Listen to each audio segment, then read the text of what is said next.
조국 법무부 장관 일가가 운영한 웅동학원의 채용비리 의혹과 관련해 조 장관 동생 조화무계 씨의 돈 심부름을 한 것으로 알려진 기혁 씨가 구속됐다.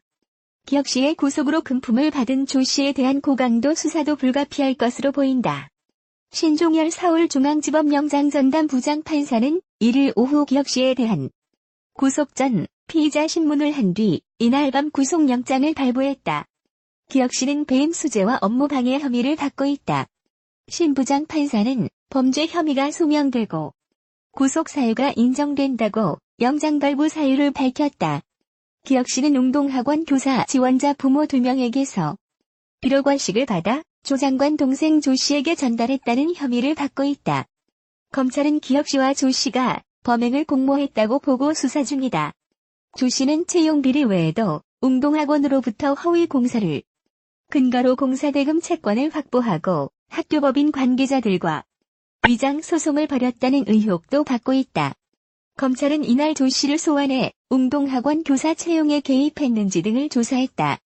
조 씨가 검찰 소환 조사를 받은 것은 지난달 26에서 27일에 이어 세 번째다. 기혁 씨는 조 장관 가족 의혹과 관련해 구속된 두 번째 피의자다. 앞서 지난달 16일 조 장관 가족이 투자한 사모펀드 운용자의 실질 대표로 지목된 조 장관 오촌, 조카 조화무계 씨가 50억 원대 횡령 배임과 자본시장법상 부정거래, 허위 공시 혐의 등으로 구속됐다. 조국 법무부 장관 후보자의 전재수 조모 씨의 카카오톡 프로필 사진이 지난 16일 밤에서 17일 오전 사이 모두 삭제된 것을 조선일보가 19일 보도했다. 같은 날 조 씨는 기자들에게 보낸 해명글에서 힘겹게 혼자서 아들을 키우는 엄마로서 언론과 정치권에 간곡히 호소드린다며 전 남편과의 위장이혼 및 부동산 위장 매매 의혹을 모두 부인했다. 자유한국당 주광덕 의원은 이 글과 관련해 부동산을 구입 자금 출처를 정확히 밝혀야 한다며 조목조목 반박했다. 또 조 씨의 해명글이 국민 감성에 어필하는 것이고 전문가가 대필해준 의혹이 짙다고 지적했다. 조 씨는 우선 채무를 회피할 목적으로 전 남편과 위장이혼했다는 의혹을 부인했다. 조 씨는 2014년 12월 부산 해운대구 우성빌라 매입 경위에 대해 2014년 11월쯤에 형님은 혼자 대신 시어머니가 살 집을 구해드리려고 형님 소유인 경남 선경 아파트 전세금을 빼서 빌라 구입 자금으로 보내셨는데 시어머니께서 제게 돈을 주시면서 같이 계약을 하러 가자고 하셔서 제가 우성 빌라를 사게 되었다고 했다. 조 후보자 모친 박모 씨 뜻에 따라 정 씨가 보낸 2억 7천만 원으로 조 씨가 빌라를 사게 됐다는 것이다. 또 2017년 11월 정 씨 소유의 해운대구 경남 선경 아파트를 매입하게 된 경위에 대해서는 2017년 3월에 형님이 가지고 있던 아파트에 내가 살던 전세금을 빼서 3억 5천만 원을 주고 전세로 이사를 갔는데 조 후보자가 민정수석이 되고 형님이 고위공직자 다주택 문제를 해결하기 위해 아파트를 처분해야 한다는 말을 듣고 상의 끝에 내가 3억 9천만 원에 사게 된 것이라고 설명했다. 조 씨는 그러면서 2017년 3월에 전세로 들어간 자료와 2017년 11월에 매매한 것에 대한 송금 자료, 공인중개사 계약서, 세금 납부 서류 등 모든 자료가 있다고 했다. 그러나 조 의원은 이날 한국당 인사청문회 대책 TF 회의에서 당시 부동산 매매 대금 거래 내용을 말하는 게 아니라 그 돈을 조 씨가 어떤 수익에 의해 어떤 출처에 의해 마련한 돈인지 근본적인 내용을 밝혀야 한다고 지적했다. 조 의원은 부동산 거래 당시 돈이 오간 내역이 중요한 게 아니라 사실상 자기 명의의 재산이 거의 없는 조 후보자 동생과 이혼한 조 씨가 6억 원이 넘는 아파트와 빌라 두 채를 사들인 자금 출처를 밝히라는 것이다. 또 조 씨의 해명글에 따르면 해운대 우성빌라 매입 자금은 정 씨 돈이 된다. 정 씨 돈으로 빌라를 매입해 등기상 명의를 조 씨로 해놨다는 설명이 된 뒤 이 같은 경우 부동산 명의 신탁 또는 증여세 탈루 의혹이 나올 수 있다는 것이다. 신문에 따르면 조 의원은 또 조 씨 전 남편인 조 후보자 동생이 조 후보자 일가가 운영하는 웅동학원에 대해 갖고 있던 공사비 채권 10억 원을 조 씨에게 넘겨준 경위도 규명해야 한다고 했다. 조 후보자 동생은 자신이 운영하던 고려 시티 개발을 2005년 12월 3일 청산하고 같은 달 14일 코바시앤디를 새로 설립했다. 그리고 2006년 10월 웅동학원에서 받지 못한 공사대금 채권을 배우자 조 씨에게 10억 원, 코바시앤디에 42억 원씩 양도했다. 그해 말 조 씨와 코바시앤디는 웅동학원을 상대로 공사비 청구 소송을 내승소했다.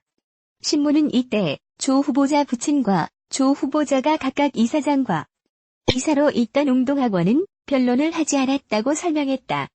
이에 대해 조 씨는 이날 회명글에서 남편은 내게 미안했는지 웅동학원에 공사대금 채권이 있는데 그중 10억 원 채권을 넘겨준다고 하여 나도 힘든 상태에서 혹시나 하는 마음에 받아들였고 판결문을 받아두라고 하여 판결문을 받았던 것이라고 설명했다. 그러면서 그런데 알고 보니 판결을 받아봐야 학교 재산은 함부로 팔 수 없어 실제 돈이 되지 않는다는 사실을 알게 되었고 남편에 대한 불신과 불만은 더욱 커지게 되었다고 주장했다. 조 의원은 이에 당시 웅동학원은 돈이 없던 게 아니라 도심지에 있었던 원래 학교 부지를 매각한 대금이 있기 때문에 조 씨의 호소문은 국민 감성에 어필하는 것이고 전문가가 대필해준 의혹이 짙다고 했다. 신문이 소개한 웅동학원 정관에 따르면 2019년 현재 웅동학원 자산은 토지, 건물, 예금 등 128억 원에 이른다. 더구나 웅동학원의 채권을 가진 조 씨와 카페이고는 2006년에 이어 2017년에도 웅동학원을 상대로 밀린 공사 대금을 달라는 소송을 냈다. 카페이고의 현재 대표는 조 씨고 전 남편인 조 후보자 동생은 지배인이다. 신문과 인터뷰한 법조계 관계자는 채권 소멸시효 등을 감안해 공사비 채권을 계속 지키려는 차원에서 소송을 냈을 가능성이 있어 보인다고 했다. 이를 통해 볼 때 조 씨 말대로 판결을 받아봐야 돈이 되지 않는 소송이란 말은 믿기 어렵다는 게 야당 입장이다. 조 의원은 이날 조 후보자의 전 재수 조 씨가 대표인 카페이고에 2013년 11월 공동대표로 등록된 원모 씨에 대해서도 의혹을 제기했다. 카페이고 공동대표인 원 씨는 전 재수 조 씨와 함께 2006년과 2017년 조 후보자 부친이 설립한 웅동학원을 상대로 밀린 공사 대금 51억 원을 달라는 소송을 낸 인물이다. 소송 당시 웅동학원의 이사가 조 후보자와 아내 정 씨였다. 또 당시 원 씨의 주소지는 조 후보자의 아내 정 씨 소유의 부산 해운대 아파트로 돼 있다. 원 씨는 2000년 초 중반부터 조 씨와 함께 사업한 것으로 알려졌다. 조 의원은 조 후보자 동생이 갖고 있던 공사비 채권은 원래 16억 원이었는 조 씨가 넘겨받은 채권 10억 원도 지연이자로 현재 19억 5천만 원으로 늘어났고 조 씨가 대표로 있는 카페이고라는 페이퍼 컴퍼니가 81억 3천만 원을 갖고 있어 웅동학원은 이들에게 100억 8천만 원의 채무를 지고 있다고 설명했다. 조 의원은 이러한 근거들로 조 후보자 동생과 전처 조 씨, 원 씨는 법원을 기망해서 조 후보자 아버지가 이사장으로 있고 후보자가 이사로 있던 웅동학원 상대로 무변론 재판 방식으로 사실상 짜고 치는 고스톱 방법을 쓴 소송 사기가 분명하다며 조 씨가 낸 호소문은 이 사건에 대한 의혹을 훨씬 더 짙게 만든다고 지적했다. 한편 신문은 앞서 조 씨의 카톡에는 최근까지 이혼한 전 남편으로 보이는 중년 남성과 둘 사이의 자녀로 추정되는 아이들과 다정하게 찍은 사진 수십 장이 공개돼 있다고도 소개했다. 그런데 지난 15일부터 조 후보자 동생과 아내인 조 씨를 둘러싼 위장 이혼 등 각종 위장 의혹이 터져 나오자 최근 가족 사진을 몽땅 지운 것 아니냐는 지적이 나온다. 다음은 조국 후보자 동생 전처 호소문 전문. 저는 조국 씨의 동생과 결혼 생활을 하다 이혼한 사람입니다. 여기저기에서 이번에 장관 후보로 내정된 조국 씨에 대한 공격을 하면서 저의 이혼을 포함한 숨기고 싶은 사생활이 왜곡되어 온 세상에 퍼지고 있기에 이혼모로서 아이를 키우며 살아가는 엄마로서 아이를 보호하기 위해서라도 진실을 알리고자 이렇게 호소문을 쓰게 되었습니다. 먼저 힘겹게 혼자서 아들을 키우는 엄마로서 언론과 정치권에 간곡히 호소드립니다. 조국 씨에 대한 검증은 모르겠지만 그 과정에서 저와 아이의 사생활이 무차별적으로 털리는 아픔을 겪고 있습니다. 저는 누구의 잘못이든 부모의 이혼으로 인하여 아이가 더 이상 상처받지 않도록 노력하며 힘겹게 살아왔습니다. 많은 분들이 의혹의 눈초리로 흥미거리로 삼아 털어내는 저와 아이의 사생활은 어떤 상황에서도 지켜내고자 했던 소중한 일상이었고 가까운 사람들에게도 결코 알리고 싶지 않았던 것들입니다. 저와 아이의 사생활이 공개되어 버린 것도 고통스러운데 이를 넘어 사실이 왜곡되고 조롱당하는 것이 너무도 고통스럽습니다. 현재 수많은 기자들이 저에게 밤낮을 가리지 않고 전화를 하고 집 앞에 진을 치고 대기하고 심지어 직장까지 연락을 하고 있습니다. 저는 정신적인 고통과 불안함에 잠도 이룰 수 없습니다. 부디 제발 자제를 부탁드립니다. 특히 아이가 충격과 불안을 받지 않고 정상적으로 생활할 수 있도록 도와주십시오. 저는 위장이혼을 하지 않았습니다. 처음에는 황당했고 말도 안 되는 억측이 마치 사실이냥 언론에 쏟아지자 분노했지만 이제는 수치심을 느낍니다. 제가 2005년 10월경 조국 씨의 동생인 남편과 결혼할 당시 그는 신용불량자라는 사실을 고백하면서도 사업을 새로 시작한다며 의욕을 보였고 저는 그러한 솔직함을 믿고 의지하고 사랑하는 마음으로 결혼을 하게 되었습니다.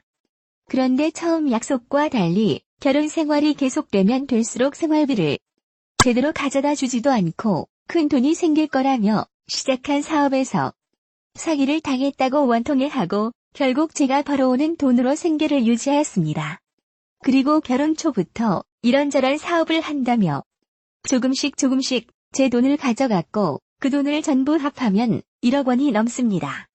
믿었던 남편이었지만 제대로 돈벌이도 안 되고 하자 남편과 싸우는 일이 많아졌고 남편은 제게 미안했는지 웅동학원에 공사대금 채권이 있는데 그중 10억 원 채권을 넘겨준다고 하여 저도 힘든 상태에서 혹시나 하는 마음에 받아들였고 판결문을 받아두라고 하여 판결문을 받았던 것입니다. 그런데 알고 보니 판결을 받아봐야 학교 재산은 함부로 팔 수 없어 실제 돈이 되지 않는다는 사실을 알게 되었고 남편에 대한 불신과 불만은 더욱 커지게 되었습니다. 이후에도 남편이 벌인 사업은 연이어 실패하였습니다. 남편이 경제적 능력과 여유도 없으면서도 돈도 안 되는 사업을 한다며 지방 출장도 자꾸 밖으로 돌기만 하고 이제 갓 태어난 아들을 돌보는 일도 어느 것 하나 도와주지 않고 남편과의 서울 결혼 생활은 전쟁 같은 싸움의 연속이었습니다. 저로서는 당시 너무 힘들어 더 이상 이 사람과는 함께 하기는 어렵다고 생각하여 이혼을 결심하였습니다. 결국 2009년 4월경 합의 이혼하였고 저 혼자서는 직장 생활을 하면서 아이를 키우기가 어려워서 서울 생활도 접고 김해 친정으로 내려와서 직장을 다니며 친정의 도움을 받아가며 혼자 어린 아들을 키웠습니다. 위자료는 한 푼도 받지를 못했습니다. 이런 상황을 알지도 못하면서 위장이혼 비난을 벌이는 데 대하여 수치심을 느낍니다. 세상 어느 부부가 결혼하고 아이를 낳았음에도 쉽게 이혼을 할 수 있겠습니까? 아이를 혼자 키워야 하는 엄마 입장에서는 더욱 쉽지 않은 일입니다. 그럼에도 그 당시에는 돌이킬 수 없을 정도로 큰 불화를 겪어 결국 이혼하였습니다. 모든 부부 사이에는 남들이 알지 못하는 많은 일들이 있고 저희 또한 그렇습니다. 그럼에도 저와 제 아이의 삶을 거짓으로 만들어버리는 세간의 억측을 더 이상 견디기 힘든 지경입니다. 전 남편과는 아이를 위해 어쩔 수 없이 아이와 아빠가 가끔씩 만날 수 있도록 해주는 관계를 이어나가고 있었습니다. 이혼할 때 부부는 이혼하여 남남이 되지만 아이에게 각자 엄마, 아빠 역할을 다 해주어야 하고 아빠가 아이를 정기적으로 만날 수 있게 해주어야 한다는 얘기도 들었습니다. 이혼한 제가 아이에게 혈육인 아빠와 할머니를 만나게 한 것이 그렇게 돌팔매질을 당할 일인지요. 이혼 후 초기에는 아이가 어리기도 하고 저도 마음이 힘들어 아이 아빠를 마주하고 싶지 않아 아이를 자주 보러 오지 않았습니다. 그러다가 아이가 말을 하고 아빠, 엄마를 알게 되면서 아들인 아이는 아빠를 찾기 시작했고 아이 아빠는 아이를 만나고 놀아주기 위하여 한 달에 한두 번 정도 김해에 저희 집을 방문하였습니다. 제가 부산으로 이사와 살게 되면서는 아이 아빠가 아이를 보러 주말에 오는 경우가 잦았지만 제가 아이 아빠와 이혼 이후 같이 산 적은 없습니다. 저는 이혼 이후에도 계속 같은 회사를 다니면서 직장 생활을 해왔습니다. 이혼하게 된 사실을 직장 사람들에게 알려야 할지를 두고도 많은 밤을 고민했습니다. 우리 사회는 결혼, 이혼, 동거 등의 아주 사적인 부분들까지도 모두 오픈할 것을 요구하는 경향이 있습니다. 그러나 주변에서도 굳이 가장 사적인 이혼 사실을 회사나 사람들에게 다 알릴 필요 없다는 조언도 해주었습니다. 직장 생활을 하면서 이혼녀로 살아가는 경우 직장 동료들 사이에서 괜한 오해를 받는 것도 무섭고 싫었습니다. 제게 세상의 전부인 아이 하나만 잘 키우고 싶은데 이혼녀라고 혼자 산다고 누군가가 추근대거나 새로운 남자를 만나보라고 제게 쓸데없는 관심을 가질 것도 싫었습니다. 그래서 저는 직장에는 이혼한 사실을 알리지 않고 살아왔습니다. 제가 세상에 이목에 굴하지 못해서 이혼녀인 사실을 직장에 알리지 않고 살아온 것은 사실이지만 이것이 제가 가짜로 이혼을 한 것이라는 세상의 의심으로 부메랑이 되어 돌아올지는 상상도 못했습니다.